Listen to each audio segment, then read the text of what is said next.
to another Renae's Corner video. I'm Renae, and today we're going to be live, or like you watching me do my internship applications and submitting them. And yeah, I'm just talking about it. I feel a little overwhelmed with the prospect of applying for internship. Oh crap, I need to get my wallet. Okay, back to what I was saying is that I feel a bit overwhelmed with the prospect of doing this because this is a big deal. Like, applying to internship is, you know, a big deal. And I think that I'm just like really nervous about the whole process because I think that, you know, after I went through not getting into graduate school the first time, I just have I'm very like sensitive to the prospect of that happening again, and I'm very scared of it. And that is a very real fear to me. I know people are like, well, PhD students have a 90% rate match, especially for clinical programs, blah, blah, blah. But like the fear is still there. The fear is very real and very like palpable. Like I can touch it. Like I can reach out and touch the fear that's in me. So I think what happened was I maxed out on the amount of fear I could feel because like I wouldn't say last week, I was like peak stressed the hell out. Like I could not get it together. Like I was getting the work done and I was doing it, but like internally I was having a really, really hard time coping. I'm looking for a piece of it. Oh, here it is. I was having a really hard time coping. I was like, this is not cool. I do not want to do this. And basically, you know, you have to do it. I cannot stay in my program any longer. Especially, I mean, I guess I could if I really needed to, but yeah, anyways, all of that to say, I just, yeah, it's been a wild ride. So this is, you know, I think one of the hardest things about this process is getting out of my own head, because, you know, things are going to be hard, things are stressful, but it can be hard and stressful, but it doesn't have to stop me from doing what I want to do. And so that's where we're at, sort of, with just like, okay, this is scary. But I think one of the good things about my anxiety is that when it is scary, I don't punk out. Like I'm like, all right, it's scary and I'm probably going to drag my feet on it, but I'm still going to do it, if that makes sense. Somebody asked me, what is the biggest thing I've learned while in this process? I think the biggest thing I learned is that I have a lot of anxiety, and I tend to push myself way beyond what other people do, and I'm realizing this now. Like, I don't know, I'm one of those people who's like, all right, we're just gonna lay it all on the field. And it's a sports analogy, which is super ironic because I don't play sports, but it's something that I've like really internalized of like, you have to give things your all, the most you can give something. And like, that is success to me, like pushing myself a little further, going a little further, going above and beyond. For me, that is like success. Like that is what makes me feel good in the morning. Like I know I gave this thing 115%.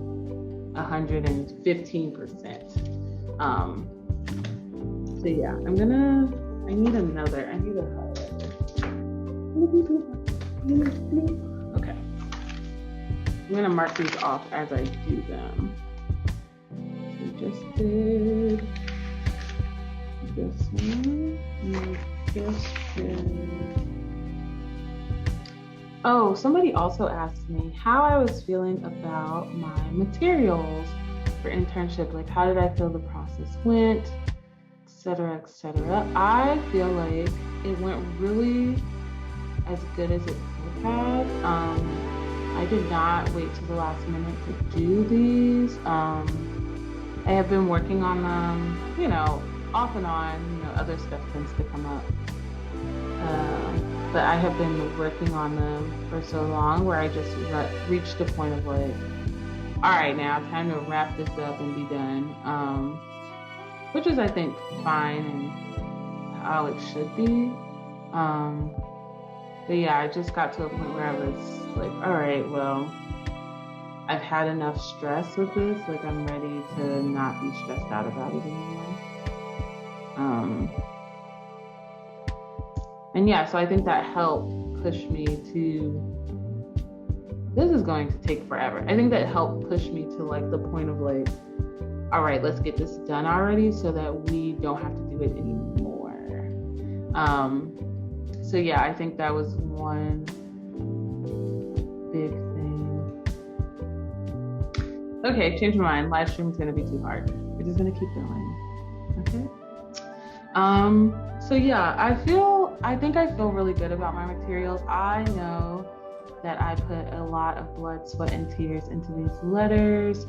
I know that like I said before, I laid it all on the field. And so, yeah, I'm feeling really good. I think once I got over the fact that like I felt unconfident with my essays, I think once I got over that and like people telling me that my essays are good, people being like, hey, like don't worry about it. Like the essays aren't the biggest part of the application, blah, blah, blah. I think once I got over that hump of like, I don't even know if I would call it imposter syndrome because it's a lot more than that. Like it's really, imposter syndrome is like me feeling like I'm not good enough, which it was that, but it's more so like this fear of like, if this doesn't go well, I'm gonna be back in the same sad ass place I was.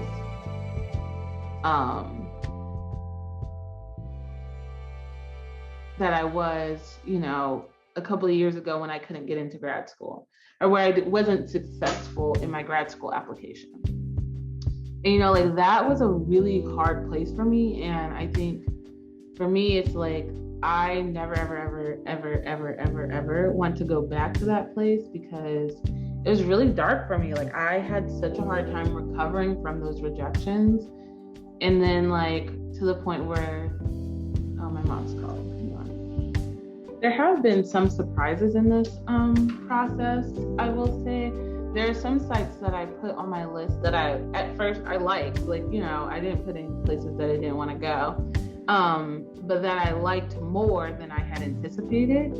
I was like, oh my gosh, this site is amazing.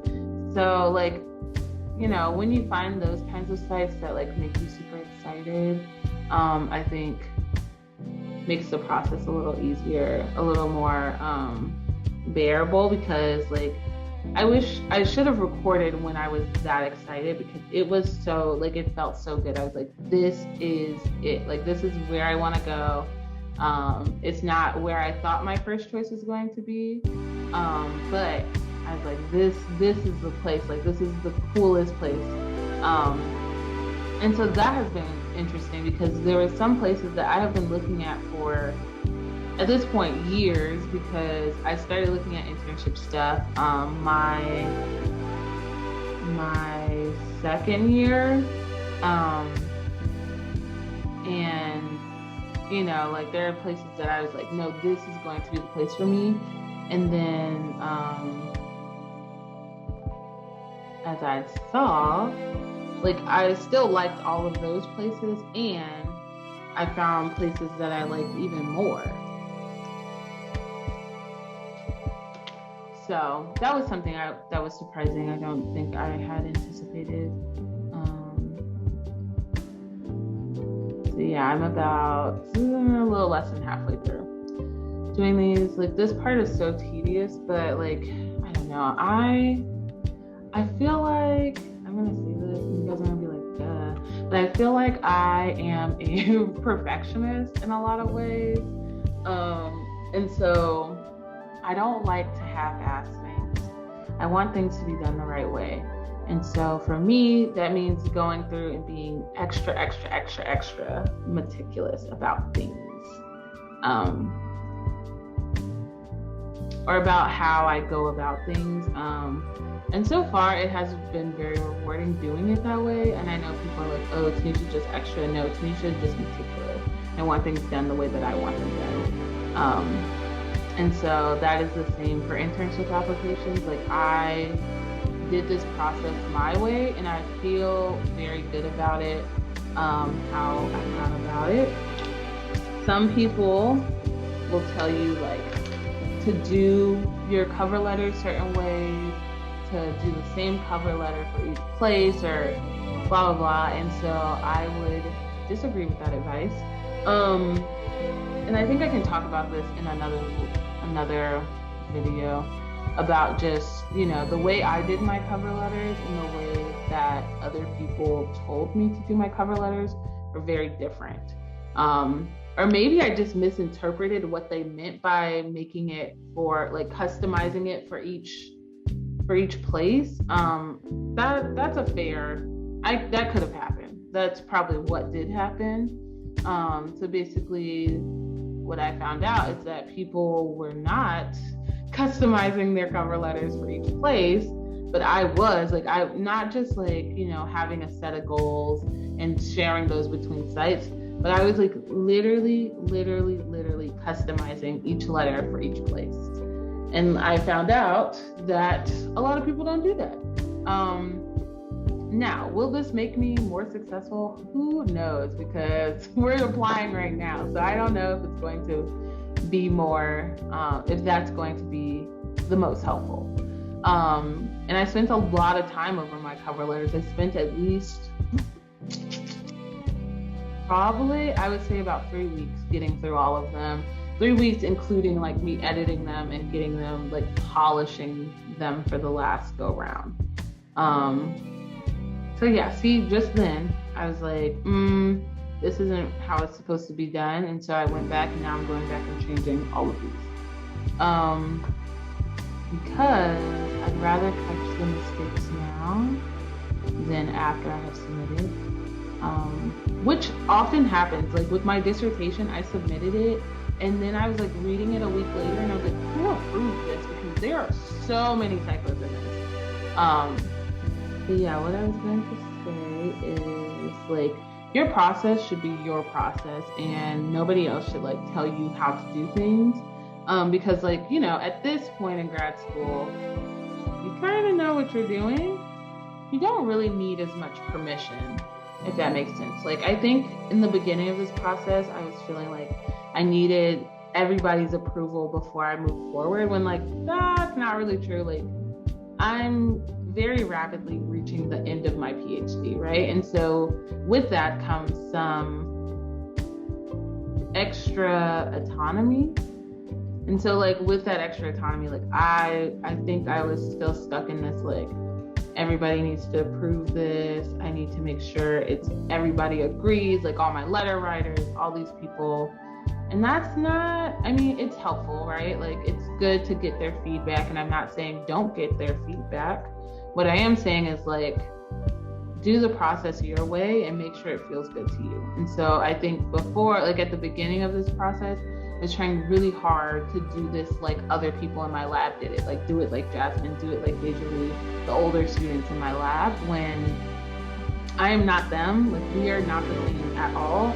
And so I don't know why I got it in my head that I needed to do it the same way they did it, because that is not true. I don't need to do things the way that other people do them. I just need to do things the right way for me, right?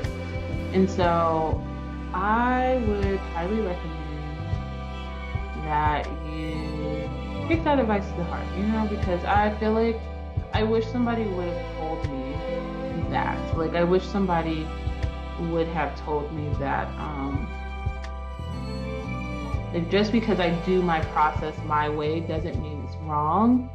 And like grad school is not about creating cookie cutter people. Grad school is about creating people who push the edge and are on the edge of like science. And so like, why wouldn't we be on the edge of like how to do things too, like why wouldn't we be creative? I don't know if that makes sense, but it makes sense in my head of like, grad school teaches you to like be curious and be thoughtful and be like push the edges of what you think things should be. And I think that like your process of doing things also, that's applicable there.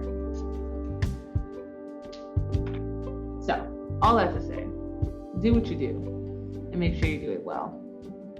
Like when I got here for grad school, I was like, once I started meeting with my advisor, I was like, yeah, this is where I'm supposed to be, like supposed to be gaining these skills, doing this thing, blah, blah, blah. And as I've gone through grad school, I'm like, oh yeah, like I can see the plan of why this is where I need it to be.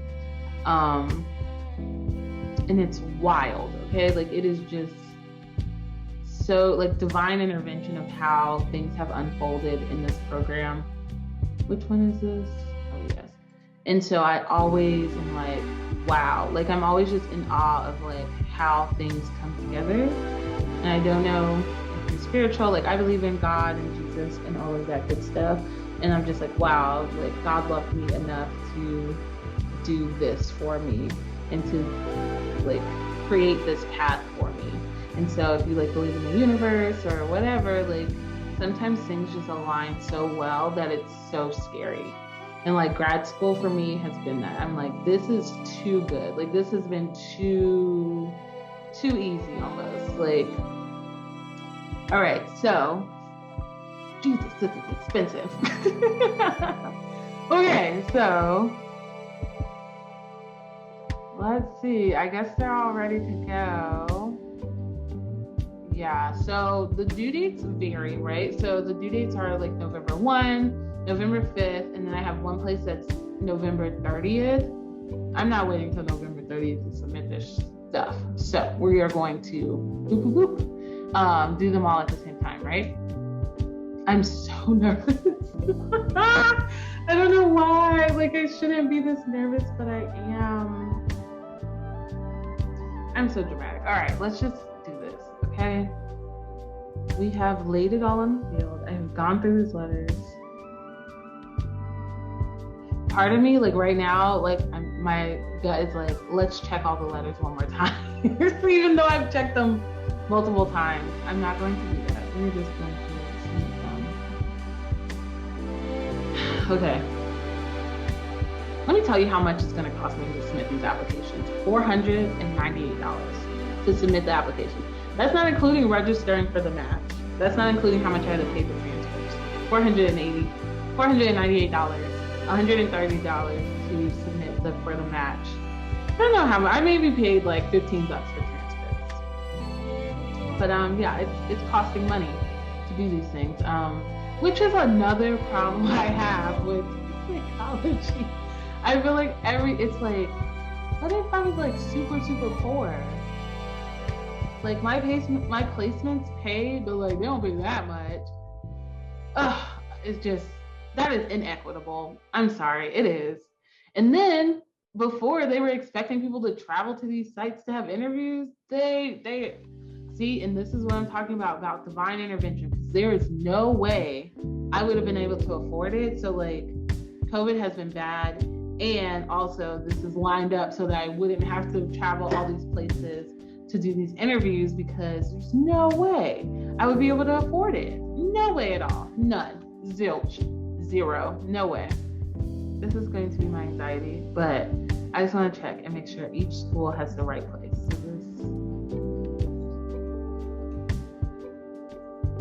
I know. I've done it right. I know. I shouldn't do this, but I need to. I'm not going to be able to sleep if I don't make sure these are the right schools. Not the right schools that I'm applying to, the right letters for each site. So I have supplemental. I know what you're thinking, Tanisha, you just did them all one by one. Why wouldn't it be right? I don't know, but we gotta make sure. There's no harm in double checking.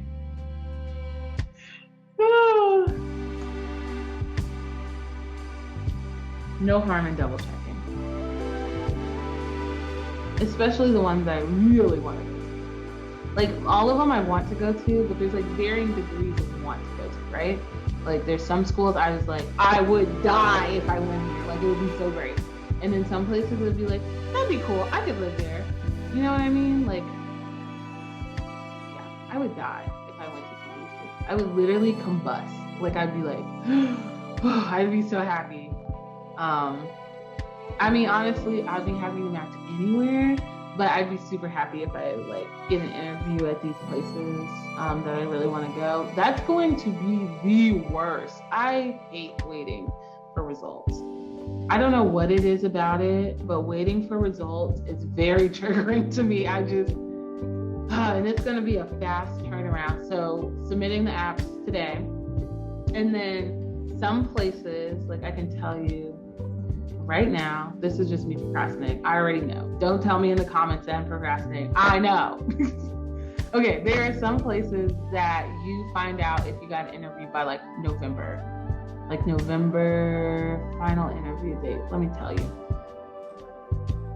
So yeah, some of them you find out by November 22nd if you got an interview there. So soon. It's about a month away. A little less than a month away. All right, we're going through. Okay, cool. So now I'm going to be putting in my credit card because I have no money.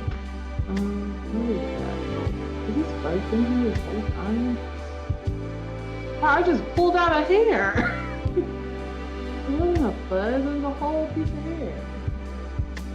I don't care about this piece of hair, but I think my hand is gonna make it better. Yeah, I just ripped out this piece of hair. Very sad. R.I.P.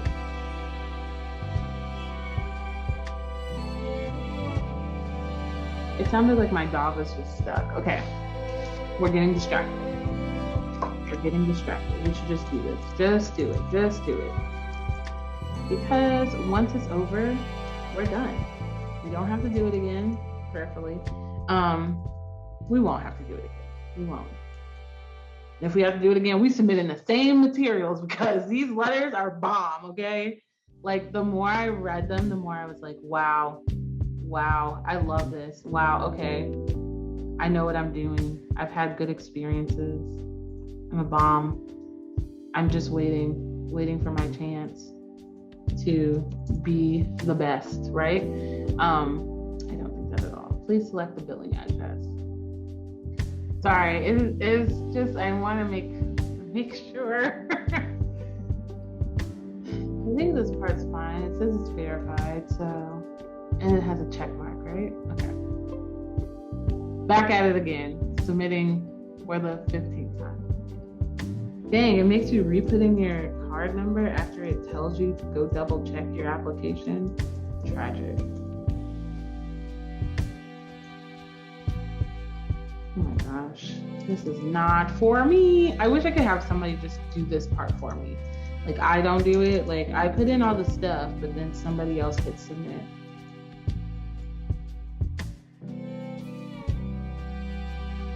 Is that plagiarism? I don't know. I don't think it's plagiarism. I just think it's not how they would probably expect people to do this.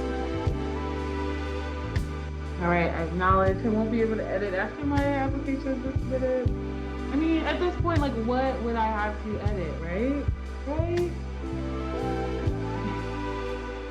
Congratulations, it has been submitted.